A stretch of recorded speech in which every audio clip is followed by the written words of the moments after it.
हाय। अब हम डिस्कस कर रहे हैं लेटेस्ट सी बुक के 9 चैप्टर पॉइंटर की एक्सरसाइज का क्वेश्चन C.B। उसके अंदर बोला गया है right a function that receive marks received by a student in 3 subject and return the average and percentage of these marks. हमें एक स्टूडेंट के मार्क्स रिसीव हुए हैं, मतलब एक स्टूडेंट को मार्क्स आए 3 सब्जेक्ट में अलग अलग, उन मार्क्स की एंट्री लेनी है, उनका एवरेज रिटर्न करना है एंड परसेंटेज रिटर्न करनी है एक सिंगल फंक्शन के थ्रू। और call this function from man and print the result in man. मतलब कि फंक्शन को कॉल करना है मैन फंक्शन के थ्रू, कैलकुलेशन अलग फंक्शन के अंदर करनी है और आउटपुट हमें शो करवाना है मैन फंक्शन के अंदर। तो इसका सीधा सा सिंपल से इलाज किया, जिससे जो C.A वाला जो एक्सरसाइज हमने सोल्व करी थी उसके अंदर हमने 3 वैल्यूज को रिटर्न करा था। एक तो रिटर्न में करा था सम को, एवरेज को, स्टैंडर्ड डेविएशन को। तो इससे पहले अगर अभी आपने प्रीवियस वीडियो नहीं देखा तो उसको जरूर देखिए। इस वीडियो के अंदर हम क्या करेंगे, इससे पहले वाले के अंदर तो केवल हमने कॉल बाय रेफरेंस का यूज करा था, कॉल बाय वैल्यू का भी यूज करा था, सारी वैल्यूज हमने कॉल बाय रेफरेंस के थ्रू रिटर्न करवाई थी। लेकिन इस वाले फंक्शन के अंदर हम कॉल बाय वैल्यू का भी यूज कर लेंगे, कॉल बाय रेफरेंस का भी यूज कर लेंगे, और कॉल बाय वैल्यू और कॉल बाय रेफरेंस दोनों साथ में कैसे काम करते हैं वो भी हम चेक कर लेंगे। तो चलिए हम चलते हैं हमारे सी के अंदर, फाइल ओपन करते हैं। सबसे पहले प्रोग्राम सेव कर लेते हैं, CH09 _C_B.C file save, include stdio.h for header file, include conio.h। अभी तक हम इतने सारे प्रोग्राम बना चुके हैं तो हम फेमिलियर हो चुके हैं कि stdio.h का क्या यूज है, conio.h का क्या यूज है, gtch का क्या यूज है और clr scr का क्या यूज है। इट इज हाईली रिकमेंडेड कि आप सभी लेक्चर्स को कंटिन्यूस देखें ताकि आपको कोई दिक्कत ना हो। हमें इस के अंदर यूज करना है 3 सब्जेक्ट का स्कोर लेना है। हमने मान लिया कि इंटीजर टाइप की स्कोर ही हमारे पास में आएगी। अब इंटीजर टाइप का स्कोर जब आ रहा है तो उसके अंदर क्या करेंगे, वैल्यूज हमें एक तो चाहिए आउटपुट के अंदर क्या एवरेज, और एक चाहिए हमको आउटपुट के अंदर परसेंटेज। तो परसेंटेज चाहिए, तो परसेंटेज निकालने के लिए तो हमारे पास इनका मैक्सिमम स्कोर भी होना चाहिए। तो मैक्सिमम स्कोर हम यहाँ पे मान लेते हैं कि पर सब्जेक्ट 100 है, उसके बेस के ऊपर हम देंगे। तो total out of maximum marks कितने हो गए 300। तो उसके लिए हम वेरिएबल डिक्लेयर नहीं करते हैं, लेकिन एवरेज के लिए फ्लोट दे देते हैं, फ्लोट एवरेज एंड परसेंटेज। ये हमारे वेरिएबल डिक्लेयर हो गए। अब हम इनको आउटपुट के अंदर ले लेते हैं, पहले इनकी वैल्यूज को स्कैन करवा लेते हैं। printf enter value of S1 scanf format specify %d और यहाँ पे आगे क्या S1, और ये हमने स्टेटमेंट टर्मिनेट कर दिया है। सेमीकोलन क्या होता है, स्टेटमेंट टर्मिनेटर इन सी लैंग्वेज। कॉपी करा, शिफ्ट इंसर्ट, शिफ्ट इंसर्ट, ये हो गया S2 वैल्यू ऑफ S2, ये हो गया S3,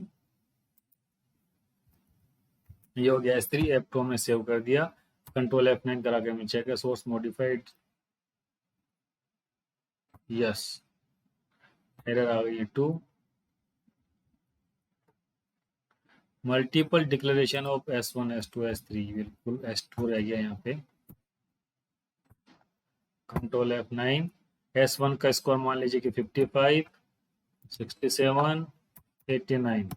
ओके, यहाँ तक हमारा पूरा प्रोग्राम सही चल रहा है। अब हम चलते हैं आगे कि अब हमें रिटर्न में क्या करना है, एवरेज एंड परसेंटेज।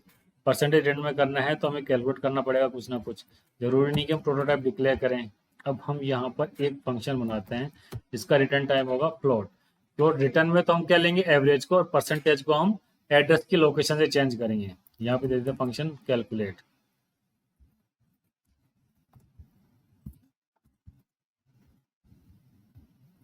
इनपुट में लेंगे हम तीन सब्जेक्ट का स्कोर, S1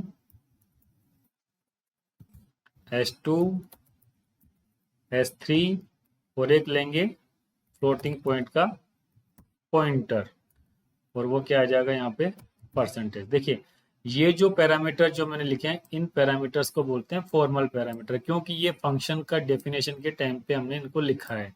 और जब इस फंक्शन को जहाँ कॉल करेंगे उस टाइम पे जो पैरामीटर्स के अंदर पास करेंगे वो पैरामीटर्स होंगे क्या, actual parameter.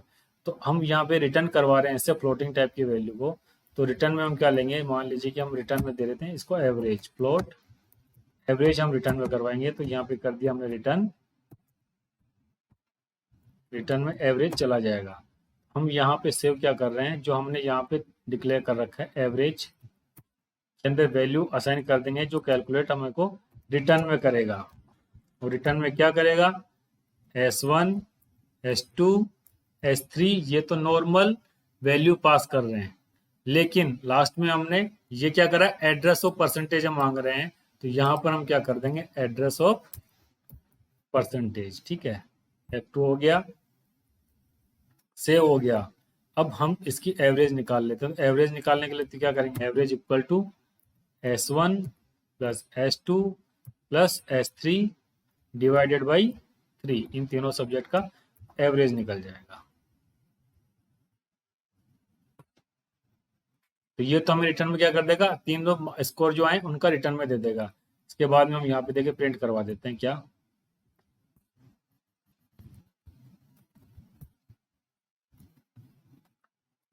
Average score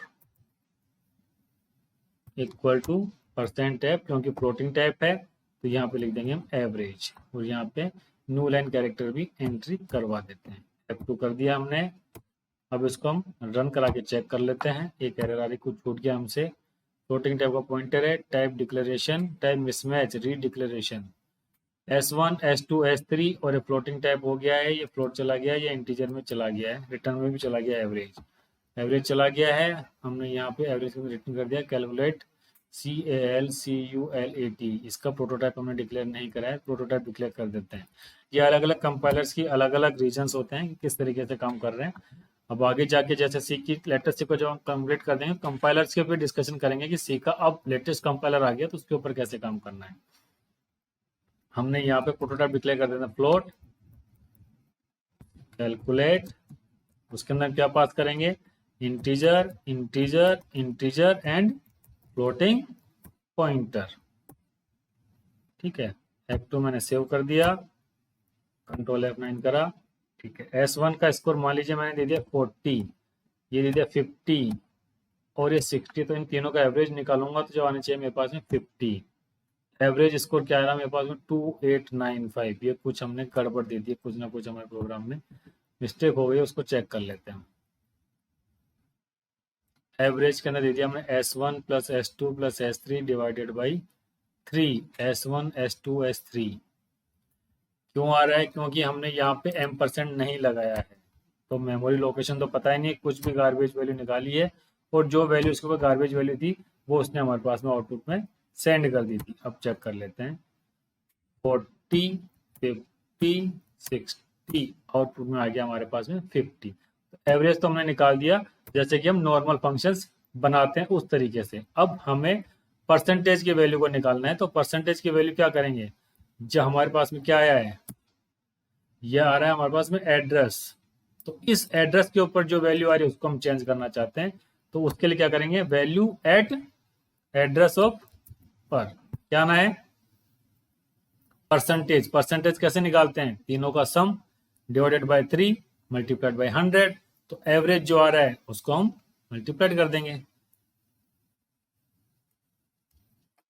S1 plus S2 plus S3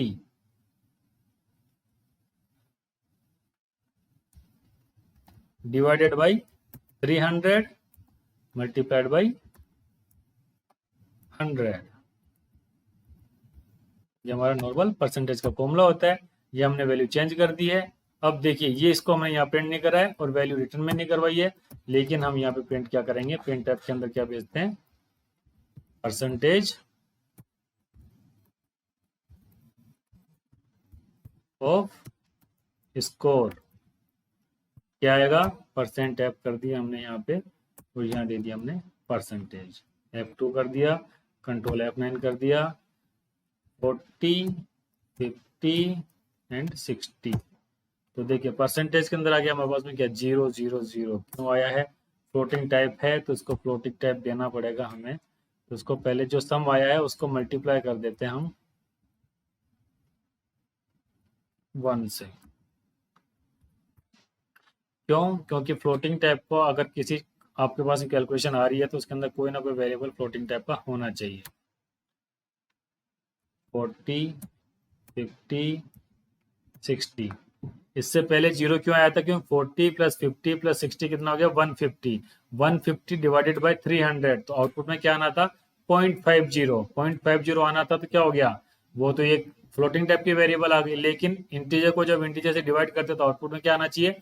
integer ही आएगा। तो 0.5 को इंटीजर तो नहीं लेगा, तो क्या कर देगा उसको? जीरो। अब देखिए हमारे पास में आ गया 50% का स्कोर आ गया। अब इसके अंदर देखिए इस फंक्शन वन में करा क्या है, हम चाहते तो जैसे हमने फ्लोटिंग पॉइंट परसेंटेज का पास करा है उसी तरीके से हम एवरेज का भी पास कर सकते थे, और हम रिटर्न टाइप में कुछ नहीं लिखवाते तो भी काम चल जाता।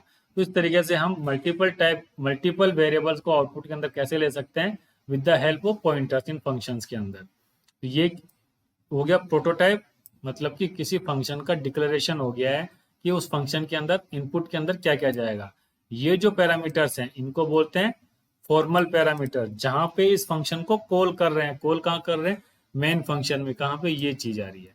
ये जो सारे पैरामीटर्स है ये पैरामीटर्स कहलाएंगे कौन से? Actual parameter. और ये हो गया फॉर्मल पैरामीटर। तो फंक्शंस के अंदर हमने क्या यूज करा? Call by value and call by reference. अगर हम इसको पास नहीं करते, केवल यही चीजें होती, तो क्या होता है? Call by value.